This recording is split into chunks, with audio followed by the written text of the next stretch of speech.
Welcome to special topic. Vijayawada కేంద్రంగా జరుగుతున్నటువంటి రాజకీయాలకు సంబంధించి చూస్తే కేశినేని ఫ్యామిలీకి సంబంధించే ఇప్పుడు టీడీపీ వర్సెస్ వైసీపీకి సంబంధించినటువంటి రాజకీయ విభేదాలు నడుస్తున్నాయి. తాజాగా చూసుకుంటే కేశినేని చిన్నీకి టీడీపీకి సంబంధించి ఎంపీ సీట్ ఇస్తారనేటటువంటిది ఉంటే, మరోవైపు కేశినేని నాని అనూహ్యంగా వైసీపీలో చేరటం, ఆయనే విజయవాడ పార్లమెంటుకు సంబంధించి పోటీ చేస్తారనేటటువంటిది. కానీ తాజాగా చిన్నీ చేసిన వ్యాఖ్యలు చూస్తే నాని చేతులు కాల్చుకున్నాడు. వైసీపీని నమ్మి జగన్మోహన్ రెడ్డి వైపుకు వెళ్ళటం, ఆయనకి బీఫామ్ ఇచ్చే వరకు కూడా నమ్మకం లేదు అనేటటువంటి వ్యాఖ్యలు చేయడం జరిగింది. అసలు కేశినేని నానికి సంబంధించి మనతో ఉన్నారు కేవీఆర్ గారితో రాజకీయ విశ్లేషణకు సంబంధించి అసలు విజయవాడలో ఏదైతే పార్లమెంటు స్థానంలో టీడీపీ పాత్రతో ఎన్నాళ్ళు కేశినేని నాని గెలిచారా, లేదంటే టీడీపీ ఇమేజ్తో వ్యక్తిగతమైనటువంటి ఇమేజ్తో గెలిచారా, రాబోయే ఎన్నికల్లో ఏం జరగబోతుందనే తెలుసుకుందాం. కేవీఆర్ గారు నమస్తే సార్. ప్రస్తుతం ఏదైతే విజయవాడ కేంద్రంగా ఉన్నటువంటి రాజకీయాలు చూస్తే కేశినేని నాని వైసీపీలోకి వెళ్ళటం, వాళ్ళ తమ్ముడు చిన్ని ప్రస్తుతం టీడీపీకి సంబంధించి ఉండటం అనేటటువంటిది రాబోయే ఎన్నికల్లో నాని వర్సెస్ చిన్ని జరిగేటటువంటి పరిస్థితి ఉంటుంది అంటున్నారు. ప్రస్తుతం చూస్తే అసలు నాని టీడీపీ ఇమేజ్తో గెలిచాడు అంటారా, లేదంటే ఒక వ్యక్తిగతంగా ఆయనకు ఒక ఇమేజ్ డెవలప్ చేసుకున్నాడు, పర్సనల్ ఇమేజ్ ఎట్లా ఉండబోతుంది అంటారు? ప్రధానంగా తెలుగు రాష్ట్రాల్లో త్వరలో ఎన్నికలు జరగబోతూ ఉన్నాయి. ఈ సందర్భంగా ఇప్పటికే ఆంధ్రప్రదేశ్లో ఆంధ్రప్రదేశ్లో శాసనసభ్యులు, లోక్సభ సభ్యులకు పోటీ చేసే స్థానాలకు పోటీ చేసే అభ్యర్థుల మీద రకరకాల సమీకరణలు జరుగుతున్నాయి. వైకాపా ఇప్పటికే 5 జాబితాలు ప్రకటించింది. దాదాపు ఎంపీల అభ్యర్థులను ప్రకటించడం పూర్తయింది. తెలుగుదేశం పార్టీలో సీట్ రానోళ్ళు వైకాపాలో చేరటం, వైకాపాలో సీట్ రానోళ్ళు ఇటు జరగటం, ఆయారాం గయారాముల సీజన్ కొనసాగుతూ ఉంది.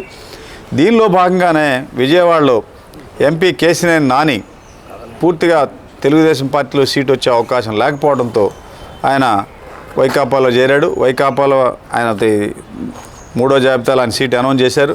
అయినా ఆయనకి సీట్ వస్తుందా రాదనేది ఇప్పటికి కూడా $1 మిలియన్ ప్రశ్నగా మిగిలింది. ఈ దశలో ఇప్పుడు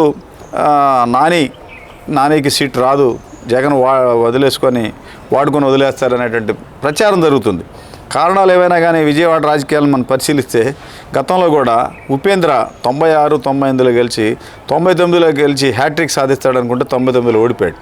ఆ తర్వాత లగడపాటి రాజగోపాల్ 2004, 2009లో గెలిచి 14లో కూడా పోటీ చేసి గెలిచి హ్యాట్రిక్ సాధిస్తాడనుకుంటే 14లో రాష్ట్ర విభజన సందర్భంగా జరిగినటువంటి ఉద్యమాలు వీటన్నిటి నేపథ్యంలో రాజగోపాల్ పోటీ చేయకుండా పక్క తొలిగాడు.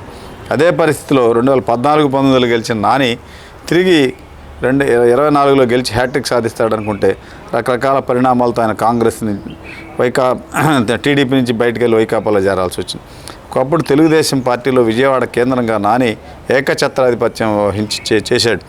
పార్లమెంట్లో బైఫర్కేషన్ అంశాలు కానీ, స్పెషల్ స్టేటస్ లేదని అవిశ్వాస తీర్మానం ప్రవేశపెడితే నాని పెట్టిన తీర్మానం మీదనే డిబేట్ జరిగింది. అవిశ్వాస తీర్మానం కేశినేని నాని ఇచ్చిన దాని మీదనే చర్చ జరిగింది. అటువంటి నాని మరి తెలుగుదేశం పార్టీ నుంచి వదిలిపెట్టి వైకాపాలో చేరటం అనేది ఊహించని ప్రశ్న. అక్కడ ప్రధానంగా నాని శాసనసభ్యుల్ని గౌరవించట్లేదు, ఎమ్మెల్యేలు అందరితో విభేదాలు ఉన్నాయని ఆరోపణలు రావటం, ఆ తర్వాత ఆర్థిక వనరులు లేవనేటువంటి ప్రయోగం చేయటం, అదే దశలో ఆ కుటుంబానికి చెందిన సోదరుడు తెలుగుదేశం పార్టీలో యాక్టివ్ కావటం, తర్వాత నానికి పార్టీకి గ్యాప్ రావటం, ఇలా రకరకాల కారణాలతో కేశినేని నాని పార్టీ నుంచి పక్కకు పోవాల్సిన పరిస్థితులు ఏర్పడ్డాయి. ఒక దశలో విజయవాడ మేయర్గా ఆయన కుమార్తె శ్వేతకు అవకాశం ఇచ్చారు. సరే, రకరకాల కారణాలతో నాని ఏది చెప్తే అది నాని అధిష్టానం విజయవాడ అన్న దశలో ఇక్కడ హల్చల్ ఏకఛత్రాధిపత్యం వహించినటువంటి నాయకుడు ఈరోజు వైకాపాలో వెనక సీట్లో కూర్చోవాల్సిన పరిస్థితి ఏర్పడింది. ఇప్పుడు ఇండివిజువల్గా నాని మీద ఇటు శివనాథ్ సోదరుడు వాళ్ళిద్దరు అభ్యర్థుల మీద సర్వేలు చేస్తే సోదరుడు గెలుస్తాడు, నాని గ్రాఫ్ పడిపోయింది అన్నటువంటిది నిఘా వర్గాల నివేదికలు వస్తున్నాయి. దీన్ని పరిగణలో తీసుకొని జగన్ మళ్ళీ అక్కడ అభ్యర్థిని మారుస్తాడు అని చెప్పని అంటున్నారు. చివరికి రెంటికి చెడ్డ రేవడ కేశినేని నాని అని సోదరుడు కామెంట్ చేస్తూ ఉన్నారు. ప్రధానంగా నాని సిఫార్సు చేసినటువంటి నల్లగట్ల స్వామిదాస్కి పామర్రు ఎమ్మెల్యే టికెట్ ఇచ్చారు. దాన్ని బట్టి అక్కడ 2 సార్లు ఆడ ఎమ్మెల్యే గెలిచినటువంటి రక్షణ నిధి పార్టీకి రాజీనామా చేసి కొద్ది రోజుల్లో టీడీపీ అధినేత చంద్రబాబును గెలిచే అవకాశాలు ఉన్నాయని చెబుతున్నారు. ఇలా రకరకాల కారణాల వలన కేసీఆర్ నాని ప్రధానంగా తన వల్లనే పార్టీ ఆడ పెరిగింది. విజయవాడలో ఫ్లైఓవర్లన్నీ తానే తీసుకొచ్చినట్టు, తర్వాత రకరకాలుగా వ్యక్తిగత ఇమేజ్ పెంచుకోవడం కోసమే పనిచేశాడు తప్ప పార్టీ ఇమేజ్కి ఆయన దోహదపడలేదనే ఆరోపణలు ఉన్నాయి. సరే, ఇవన్నీ ఆరోపణలు రాజకీయ పార్టీలో రకరకాలుగా సమస్యలు వస్తుంటాయి. వాటిని మనం అధిగమించాలి. ఒక్కో సందర్భాల్లో పార్టీకి పేరు వచ్చినా, వ్యక్తికి పేరు వచ్చినా పార్టీకి మంచిదే కదా. అదే పరిస్థితిలో స్పెషల్ స్టేటస్ రాష్ట్ర విభజన సందర్భంగా ఇచ్చినటువంటి హామీలు అమలు చేయడంలో కేంద్రం వివక్ష చూపుతుందని డిబేట్ జరిగితే గల్లాజేదో మిస్టర్ మోడీ అంటూ పార్లమెంట్ని గడగడలాడిచ్చాడు. మరి అక్కడ జయదేవ్కి ఇమేజ్ వచ్చిందా, తెలుగుదేశానికి ఇమేజ్ వచ్చిందా అని మనం పరిగణలో తీసుకున్నప్పుడు వ్యక్తులు వేరు, పార్టీలు వేరు అనేది ఉండదు. జనరల్గా తెలుగుదేశం పార్టీని పక్కన పెడితే జయదేవ్ పారిశ్రామికవేత్తగానే గుర్తింపు ఉండదు. కానీ తెలుగుదేశం పార్టీ ఎంపీగా పార్లమెంట్లో ఆయనకు వచ్చే గుర్తింపు ఇంకో రకంగా ఉంటుంది. అలా మనం క్యాలిక్యులేట్ చేసుకున్న సందర్భంలో నాని వ్యక్తిగతంగా తెలుగుదేశం పార్టీని పక్కకు పెడితే వ్యక్తిగత ఇమేజ్ అనేది ఒక పార్లమెంట్ లెవెల్లో పనిచేయదు. ఏదన్నా ఒక వార్డు కార్పొరేటరో లేకపోతే పార్టీ టికెట్లు ఇచ్చే సందర్భాల్లో ఆ వార్డులో అతన్ని నిర్లక్ష్యం చేస్తే, రెబల్గా పోటీ చేస్తే కార్పొరేటరో మున్సిపల్ కౌన్సిలరో గెలిచే అవకాశాలు ఉంటాయి. అక్కడ లిమిటెడ్ ఓట్లు ఉంటాయి. బాగుంటే 10,000, 15,000 అయితే ఒక 20,000 ఒక వార్డు కార్పొరేటర్. ఆ 20,000 అక్కడ అతను చేసిన సేవా కార్యక్రమాలు, పార్టీలో చేసిన సర్వీసు ఇవన్నీ పరిగణలో తీసుకున్నప్పుడు రెబల్గా గెలుస్తుంటారు. అంతే తప్ప ఒక పార్లమెంట్లో రెబల్గా ఒక అభ్యర్థి గెలిచిన సందర్భాలు చాలా తక్కువగా ఉంటాయి. అది కూడా అసలు 20 లక్షల ఓట్లు ఉండే, 15 నుంచి 20 లక్షల ఓట్లు ఉండే ఒక పార్లమెంట్లో ఇండిపెండెంట్గా అసలు ఎన్ని ఓట్లు తెచ్చుకునే అవకాశాలు ఉంటాయి. వీటన్నిటి మనం క్యాలిక్యులేట్ చేసుకునేటప్పుడు జగన్ మరోసారి నానిని కూడా ఈ 5-6-7 జాబితాలు నిత్యం మారుస్తూ ఉన్న దశలో విజయవాడలో అభ్యర్థిని మార్చే అవకాశాలు ఉన్నాయని నిఘా వర్గాలు వాళ్ళు సోషల్ మీడియాలో చెబుతున్నారు. సోదరుడు కేసినేని చిన్ని శివనాథ్ ఇప్పటికే చెప్పేశాడు, నానికి అక్కడ కూడా సీట్ ఉండదు, చివరికి రెండుకి చెడ్డ రేవడ్ అవుతాడు అని చెప్పని. సరే, కారణాలు ఏమైనా కావచ్చు, అది రాజకీయ ఆరోపణలు అనేవి సహజంగా. వాళ్ళిద్దరూ సోదరులు ఇద్దరు రేపు ఆడ ఢీకోనబోతున్నారు ఎంపీ సభ్యత్వం కోసం. ఆ దశలో నాని మీద సోదరుడు స్టేట్మెంట్ ఇచ్చారనే దాన్ని మనం పరిగణలో తీసుకోకపోయినా తెలుగుదేశం పార్టీలో విజయవాడలో నాని ఒక పెద్ద లీడర్గా వెలిగాడు. ఆ పరిస్థితి అయితే మాత్రం అక్కడ వైకాపాలో ఉండదు. ఎందుకంటే అక్కడ ఇప్పటికే విజయవాడలో వెల్లంపల్లి శ్రీనివాస్ కానీ, మల్లాది విష్ణు కానీ, దేవినేని అవినాష్ కానీ ఇలా అనేక మంది సీనియర్ నేతలు ఆడ ఉన్నారు. తర్వాత రాష్ట్రంలో మంత్రులంతా కూడా విజయవాడలోనే ఉంటారు. ఇట్లా ముఖ్యమంత్రి ఇటు తాడేపల్లిలో ఉంటాడు.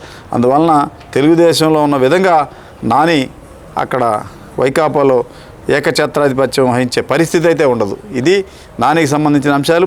కారణాలు ఏమైనా కానీ విజయవాడలో ఇప్పుడు మనం సుమారుగా ఈ 25 ఏళ్ల పరిస్థితిని మనం పరిశీలిస్తే ఆడ ఎవరూ హ్యాట్రిక్ సాధించలేకపోయారు ఇద్దరు సీనియర్ నేతలు. గతంలో డాక్టర్ కేఎల్ రావు వంటి వాళ్ళు, చెన్నుపాటి విద్య, వడ్డే సోమనాథేశ్వరరావు వంటి హెమాహెమీలు, తర్వాత కేంద్ర మంత్రిగా చేసిన పర్వతనేని ఉపేంద్ర వాళ్ళంతా విజయవాడ నుంచి లోక్సభలో ప్రాతినిధ్యం వహించారు. ఆ దశలోనే ఒక దశలో నాని కూడా ఆ స్థాయిలో ఆయన పేరు వెళ్ళిపోయింది. ఎందుకంటే రతన్ టాటా కంపెనీకి సంబంధించిన చైర్మన్ టాటాని నియోజకవర్గాన్ని తీసుకొచ్చి సిఎస్ఆర్ ఫండ్స్, టాటా దగ్గర నుంచి ఫండ్స్ తీసుకొచ్చి ఆ నియోజకవర్గాన్ని అభివృద్ధి చేశాడు. ఆ స్థాయికి వెళ్ళిన నాని పార్టీని ఇటు ప్రభుత్వ ప్రతిపక్షంలో ఉన్నప్పుడు కానీ, అటు మాజీ ముఖ్యమంత్రి చంద్రబాబును కానీ, ఇటు నియోజకవర్గాల్లో ఉన్నటువంటి ఇన్ఛార్జీలను కానీ సమన్వయపరుచుకోవడంలో ఆయన బ్యాలెన్స్ కోల్పోయాడు. దాంతో ఆ ఇగో ప్రాబ్లమ్స్ వచ్చి ఇన్ఛార్జీలని తోలనాటం, ఇన్ఛార్జ్ అనేవాడు వాడెవడు లేడు, నేనే అధిష్టాన వర్గం అనేటువంటి వ్యవహారం రావడంతో ఇద్దరి మధ్య గ్యాప్ పెరిగింది. ఆ గ్యాప్ పెరగడంతో ఆడ విజయవాడలో ప్రధానంగా విజయవాడ నగర పార్టీ అధ్యక్షుడు బుద్దా వెంకన్న, తర్వాత బోండా ఉమా, వీళ్ళందరితో గ్యాప్ రావటం, చివరికి ఆయనకి సీట్ ఇవ్వమని చెప్పినటువంటి ఇన్ఛార్జీలు ఎవరు లేకపోవటం, దాంతో రకరకాలుగా దానికి ఆల్టర్నేటివ్గా పార్టీ 2 ఏళ్ల నుంచి ఆయన పనితీరుని గుర్తించి ప్రపోర్షనేట్గా సోదరుడిని డెవలప్ చేయడంతో నాని వాయిస్ పూర్తిగా పడిపోయింది. మరి భవిష్యత్తులో కూడా నాని ఇక మళ్ళీ తిరిగి ఒకవేళ తాత్కాలికంగా ఈ ఎన్నికల్లో ఫెయిల్ అయిన 2024లో తిరిగి మళ్ళీ ట్రాక్లోకి వచ్చి తెలుగుదేశం కొడుకెంతకి రావాల్సిందేనని వాళ్ళ సోదరుడు చెబుతూ ఉన్నాడు. ఏదేమైనా విజయవాడలో సోదరుల మధ్య జరిగే పోరులో నాని అసలు నిజంగానే మరి 24 అసెంబ్లీ పార్లమెంట్ ఎన్నికల దాకా నామినేషన్ వేసేదాకా ఆయన అభ్యర్థిత్వం ఉంటుందా? ఈలోపు పొట్లూరు హరిప్రసాద్ గతంలో పోటీ చేసి ఓడిపోయారు. కొంతమంది లేకపోతే వాళ్ళని తెర మీద తీసుకొచ్చి నానిని పక్కన పెడతారనేది కూడా చర్చనీయాంశంగా ఉంది. ఇది విజయవాడకు సంబంధించినటువంటి పరిస్థితి. థ్యాంక్ యూ సార్ కేవీఆర్ గారు. ఏదైతే విజయవాడ పార్లమెంటుకు సంబంధించి చర్చ జరుగుతున్నటువంటి పరిస్థితి, ఓవైపు కేశినేని చిన్నిని ఇప్పటికే టీడీపీ ఎంపీ అభ్యర్థిగా కూడా ఒక ఆలోచన చేస్తున్న పరిస్థితుల్లో, మరోవైపు కేశినేని నాని టీడీపీని వీడి వైసీపీలకు వెళ్ళిన నేపథ్యంలో నాని బిల్డప్ చేసినటువంటిది అంతా కూడా పార్టీకి సంబంధించినటువంటి పరిస్థితి అనేటటువంటిది స్పష్టంగా అర్థమవుతున్నటువంటిది. వ్యక్తిగత ఇమేజ్ అనేటటువంటిది ఏమీ ఉండదు. ఎందుకంటే పార్టీని వీడి బయటకు వెళ్ళిన తర్వాత అతను వ్యాపారవేత్త అయితే వ్యాపారవేత్తగా ఉంటాడు, లేదంటే ఇండస్ట్రియలిస్ట్గా ఉంటాడు, లేదైతే ఒక ఉద్యమంలో పనిచేసినటువంటి వ్యక్తి అయితే ఉద్యమకారుడిగా ఉంటాడు. కానీ రాజకీయ ఇమేజ్ అనేటటువంటిది అంత మాత్రంగా ఉండదనేటటువంటిది ప్రస్తుతం కేవీఆర్ గారి విశ్లేషణలు తెలుస్తున్న పరిస్థితి.